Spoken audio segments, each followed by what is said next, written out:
tim tentu saja ya sudah ketemu dengan Pak FA. Jadi sekitar jam 2 tadi jadwal besuk sampai kami keluar hampir jam 4 ya. Jadi maksimal memang jam 4 sudah selesai. Nah pada saat besuk tadi kami banyak diskusi tentang substansi perkara. Jadi fokus utama diskusi tadi dan fokus utama Pak FA juga adalah soal substansi perkara hukum yang sekarang sedang disangkakan. Kalau terakhir kan posisinya adalah sprindik penetapan tersangka di Kejaksaan Agung untuk indikasi TPP, tindak pidana pencucian uang. Itu yang dibahas tadi. Dan misalnya salah satunya yang jadi isu krusial adalah karena kan saya juga sampaikan ke Pak FA bagaimana update diskusi yang terjadi di publik dalam 3 hari ini, kan beliau nggak bisa akses itu ya. Jadi beliau berharap, Pak FA berharap bisa betul-betul clear secara hukum agar isunya nggak liar kemana-mana di luar isu. Clear secara hukum misalnya untuk kalau kita semua sudah lihat ada barang bukti emas dan sejumlah uang ya dalam mata uang asing saat proses penggeledahan, secara jelas kan kita melihat, masyarakat juga melihat ada benda-benda tersebut. Namun yang secara hukum wajib untuk dibuktikan dan perlu diklirkan adalah sebenarnya siapa pemilik benda-benda tersebut. Itu kan pertanyaan yang harus dibuktikan ya secara hukum. Pertanyaan pertamanya itu.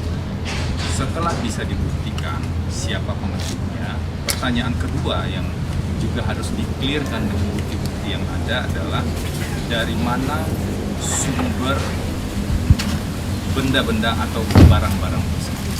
Apakah dari misalnya ya dari usaha yang sah atau sumber yang tidak sah. Itu kan bisa macam-macam ya sumbernya, dan untuk menyimpulkan itu kan harus ada bukti. Kalau misalnya dari sumber yang sah tentu nggak ada isu.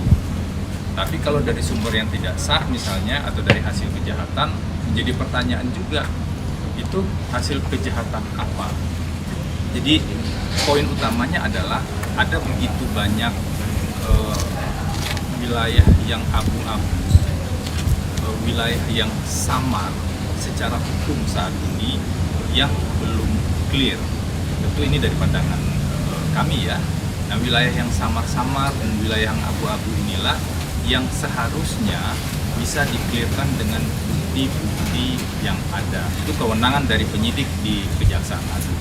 Kami menghormati kewenangan tim penyidik Kejaksaan Agung tersebut.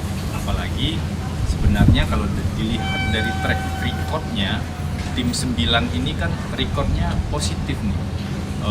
Selama sebelumnya mereka di penuntutan beberapa kasus-kasus yang cukup besar dan menarik perhatian publik. Sehingga harapannya dengan clearnya fakta-fakta itu, masyarakat juga bisa ditunjukkan bahwa ini betul-betul proses hukum. Proses hukum yang berjalan dalam koridor atau rel hukum. Nah itu yang kami bahas tadi, diskusi cukup panjang, hampir 2 jam ya, hampir 2 jam. Tadi karena ada teman-teman wartawan juga tanya, Pak FA sarapan apa tadi pagi? Nah saya sempat tanya juga tadi, sarapan pagi itu bareng dengan para tahanan lain ya. Tahanan lain kan ada sejumlah tahanan di KPK, ada apa tadi bihun, ada telur ceplok, ya. bihun sama nasi putih sama ya teh gitu ya. Dan itu perlakuannya sama dengan yang lain. Kita tahu betul kalau di KPK memang urutannya standarnya seperti itu ya, nggak ada perlakuan khusus untuk